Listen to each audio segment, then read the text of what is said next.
Welcome to News 5 Everywhere. Di maitago ng magkakapatid na sina Sam Jones, Sandra at Samantha ang lungkot sa kanilang mga mata nang makita ang ama nilang si Sammy Lagmay na wala ng buhay. 7 taon din silang hindi nagkikita dahil sa Amerika na sila tumira at nag-aral kasama ang nanay nilang hiwalay sa ama.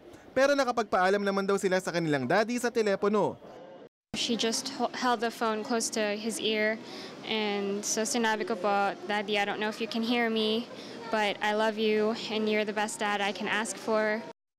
Kahit matagal na walay sa ama, abot-abot daw ang pasasalamat nila rito. Bukod kasi sa pagmamahal, si Sammy raw ang nagpapatawa sa kanila sa tuwing mayroon silang mga problema. Lagi kayong maging masaya na kahit may problema, idaan sa ngiti, sa tawa. 3:00 ng hapon kahapon, pumanaw si Sammy matapos ang 3 taong pakikipaglaban sa sakit na diabetes. Nakilala si Sammy sa mga sitcom, gaya ng Abangan ang Susunod na Kabanata at Sugo ang Mga Kapatid sa TV5. Sa Linggo ng hapon ang kanyang libing.